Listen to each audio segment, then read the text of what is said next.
Hello अस्सलाम वालेकुम दोस्तों। तो यार क्या हाल है। आज की इस वीडियो में हम ऑर्गेनाइजेशन बाइंग और बिज़नेस मार्केट क्या होती है और उनके क्या कैरेक्टरिस्टिक्स होते हैं, ठीक है। तो इन तमाम चीज़ों के बारे में आज हम बात करें और बेसिकली ये रिलेटेड है मार्केटिंग मैनेजमेंट से, ठीक है।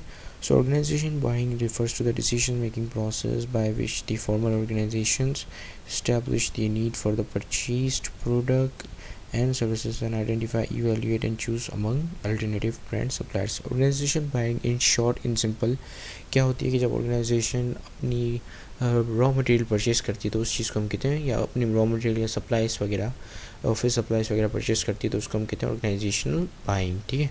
अब ये कौन कर रहा होता है ऑर्गेनाइजेशन के अंदर, तो ये ऑब्वियसली उनका प्रोक्योरमेंट डिपार्टमेंट यानी कि परचेजिंग डिपार्टमेंट कर रहा होता है, ठीक है। अब ऑर्गेनाइजेशन बाइंग और कंज्यूमर बाइंग में काफ़ी डिफरेंट होता है। कंज्यूमर जो है वो उतना ज़्यादा सोचता नहीं है, वो डायरेक्ट जाके परचेज़ कर लेता है, ठीक है। लेकिन ऑर्गेनाइजेशन बाइंग में क्या होता है कि यहाँ पर एक डिसीजन को लेने के लिए काफ़ी चीज़ें करनी पड़ती है, एनालिसिस करने पड़ते हैं, इवैल्यूएशन करनी पड़ती है, अल्टरनेटिव क्रिएट करने पड़ते हैं और फिर फाइनली जो है आप सिलेक्शन करते हो सप्लायर्स की और फिर उन सप्लायर से परचेजिंग करते हो, ठीक है। सो इसमें क्या होता है कि एक फॉर्मल ऑर्गेनाइजेशन का एक प्रोसेस है जिसमें वो लोग जो है पहले आइडेंटिफाई करते हैं कि हमें क्या नीड है, किस चीज़ को हमें परचेज़ करना है, ठीक है, या कौन सी सर्विस हमें एक्वायर करनी है, ठीक है। उसके बाद वो लोग इवैल्यूएट करते हैं कि हमें कौन कौन से हमारे पास सप्लायर्स हम किन किन से परचेज़ कर सकते हैं, पहले इसको फाइंड आउट करते हैं, ठीक है। फिर उनके अल्टरनेटिव निकालते हैं कि भाई हम सप्लायर्स ए से परचेज़ कर सकते हैं, सप्लायर बी से परचेज़ कर सकते हैं, सप्लायर सी से परचेज़ कर सकते हैं। फिर उन सबको इवैल्यूएट करते हैं, ठीक है। इवैल्यूएट करना यानी कि उनको वैल्यू देते हैं कि ये इनकी प्राइस जो है काफ़ी बेहतर है, इनकी प्राइस रीज़नेबल है, लेकिन इनकी क्वालिटी रीज़नेबल है। सप्लायर ए की फॉर एग्जांपल प्राइस रीज़नेबल है, सप्लायर बी की क्वालिटी अच्छी है, सप्लायर सी की प्राइस और क्वालिटी दोनों अच्छी है, तो ऑब्वियसली सप्लायर सी को सेलेक्ट किया जाएगा। तो इस बेसिस पे वो लोग क्या कहते हैं, अपने सप्लायर्स को सिलेक्ट करते हैं और इस प्रोसेस को हम कहते हैं ऑर्गेनाइजेशन बाइंग, ठीक है। अब बात करते हैं हम बिज़नेस मार्केट की, ठीक है। बिज़नेस मार्केट क्या होती है, ठीक है। तो बिज़नेस मार्केट वो तमाम मार्केट होती है, या वो तमाम सप्लायर्स होते हैं, या वो तमाम या वो मार्केट होती है जहाँ से हमारी ऑर्गेनाइजेशन परचेज़ कर रही होती है चीज़ें, ठीक है। और ये जो तमाम मार्केट होती है ये ऑर्गेनाइजेशन को एक रॉ मटेरियल बना रही होती है, रॉ मटेरियल बेच रही होती है। फॉर एग्जांपल एक मैन्युफैक्चरिंग कंपनी है, ठीक है, या मैन्युफैक्चरिंग ऑर्गेनाइजेशन है जो कि कार मैन्युफैक्चरिंग करती है। अब वो हर चीज़ अब खुद बनाती है सिवाय टायर्स के। तो टायर्स अगर जिस मार्केट से परचेज़ करेगी, जिस सप्लायर से परचेज़ करेगी, तो उस मार्केट को हम कंज्यूमर मार्केट नहीं कहेंगे, उसको हम बिज़नेस मार्केट करेंगे, क्योंकि यहाँ से बिज़नेस परचेज़ कर रहा है, ठीक है।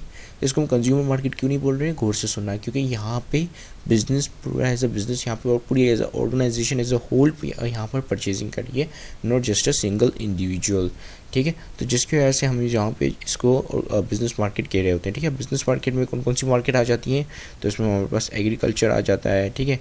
एग्रीकल्चर से वीट वगैरह गंदम वगैरह परचेजिंग की जाती है, ठीक है, ब्रेड्स वगैरह बनाने के लिए, जैसे डॉन की ब्रेड्स वगैरह आती हैं। Fisheries, mining, manufacturing, constructions, transportation, communication, banking और फाइनेंस, डिस्ट्रीब्यूशन सर्विस, ये तमाम जो चीज़ें हैं, ये तमाम चीज़ें यहाँ पे ये आ रही होती हैं कहाँ, बिज़नेस मार्केट के अंदर, ठीक है। अब हम बात करते हैं इनकी कैरेक्टरिस्टिक्स की। तो यहाँ पर फ्यूअर और लार्जर बायर्स होते हैं, ठीक है। यहाँ पे मतलब सप्लायर्स फ्यूअर होते हैं और उनके पास लार्जर बायर्स होते हैं, और वो लोग काफ़ी मतलब ह्यूज क्वांटिटी में परचेजिंग कर रहे होते हैं, ठीक है। दूसरा था close suppliers and customer relationship. Customer कौन हुआ, बिजनेस हुआ जो कि अपने सप्लायर से परचेज़ कर रहा है। अगर मैं आपको पुरानी एग्जांपल दूँ, तो जैसे कार मैन्युफैक्चर क्या हुआ, कस्टमर हुआ, और टायर सेलर या टायर सप्लायर क्या हुआ, आई मीन वो जो है टायर जो बेचने वाला वो सप्लायर हुआ उनका, ठीक है, ऑब्वियसली। सो वहाँ पर जो है प्रोफेशनल परचेजिंग होती है, ठीक है। क्या होती है, प्रोफेशनल परचेजिंग, यानी कि काफ़ी ज़्यादा एनालाइजिंग करने के बाद, काफ़ी ज़्यादा इवैल्यूएशन करने के बाद, काफ़ी ज़्यादा प्रोसेस के बाद वहाँ पर परचेजिंग होती है। उनकी परचेजिंग जो कि वो काफ़ी वैलिड होती है, यानी कि वो लोग हर चीज़ का अंदाज़ा लगा रहे होते हैं, हर चीज़ की एनालाइजिंग कर रहे होते हैं, क्वालिटी चेकिंग होती है, ठीक है। तो उसके बाद जाके वो उस सप्लायर से परचेज़ कर रहे होते हैं। तो यानी कि काफ़ी प्रोफेशनल हुआ इन द सेंस, ठीक है। मैनी बाइंग इन्फ्लुएंसेस, इसका मतलब ये है कि काफ़ी लोगों का यहाँ पे इन्फ्लुएंस होता है एक बाइंग प्रोसेस के लिए। फॉर एग्जांपल जैसे सीईओ है, ठीक है। आप प्रोक्योरमेंट डिपार्टमेंट में आपको टायर परचेस करने हैं, और लेकिन सीईओ बोलता है नहीं, मुझे ये इस कंपनी प्रेफर नहीं करता, मैं इस कंपनी ये प्रेफर करता हूँ, ये कंपनी की क्वालिटी अच्छी है। तो ये भी एक इन्फ्लुएंस आ रहा है। अब जो आपका जो फाइनल कंज्यूमर है जो आपसे परचेस करेगा आपकी कार, वो उसको टायर किसी और कंपनी के चाहिए, तो और उसके अलावा आपके जो एम्प्लॉयज़ हैं वो लोग किसी और कंपनी के टायर प्रेफर करते हैं, और आपको जो टायर समझ में आ रहा है वो किसी और सप्लायर का है। ठीक है, तो यहाँ पे काफ़ी बाइंग इन्फ्लुएंसेस आ रहे होते हैं। ठीक है। अब दूसरा हमारे पास मल्टीपल सेल्स कॉल्स। अब मल्टीपल सेल्स कॉल क्या है कि यहाँ पर हमें काफ़ी मल्टीपल सेल्स कॉल्स आ रही होती हैं। कैसे कॉल्स कैसे आ रही होती है इतनी सारी? क्योंकि जब हम किसी एक सप्लायर से परचेसिंग कर लेते हैं तो वो सप्लायर्स बार बार हमें कॉल करता है और कोशिश करता है कि हमें रिटेन कर सके। ठीक है।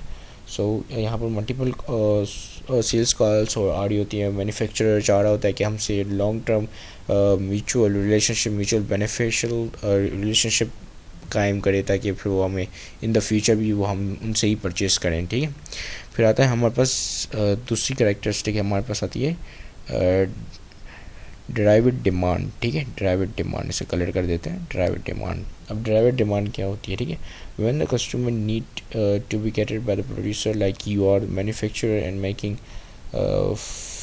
fewer favorite of product of customer need another flavor, then being a manufacturer you demand your suppliers a new flavor, so this demand is derived by the consumer fulfilled by the manufacturer। ठीक है, drive demand यानी कि एक demand जो कि किसी customer से यानी कि हम ऑर्गेनाइजेशन से ड्राइव्ड होती है। फॉर एग्जांपल हम टायर में पहले हम ब्लैक कलर का टायर ख़रीद रहे थे। ठीक है, उसकी चाह रहे थे कि भाई उसकी जो इनर बॉडी है वो ब्लैक कलर की हो टायर की, लेकिन फिर हमारी जो डिमांड चेंज हो गया, अब हमें चाहिए ब्लू कलर की टायर। ठीक है, तो फिर हम जैसे हमारी डिमांड चेंज होगी तो वो सप्लायर भी हमारी डिमांड के हिसाब से अपनी मैन्युफैक्चरिंग चेंज कर देगा। पहले फिर वो ब्लैक कलर में प्रोड्यूस करता था, अब वो रेड कलर में या ब्लू कलर में प्रोड्यूस करेगा। ठीक है, इसी तरीके से हम किसी और चीज़ की अगर एग्जांपल ले लें, जैसे टैंक के फ्लेवर की ले लेते हैं। ठीक है, तो पहले हमको ऑरेंज फ्लेवर हम काफ़ी ख़रीदते थे, सब हम आगे चूँकि जूस बना के देते थे तो ऑरेंज फ्लेवर का।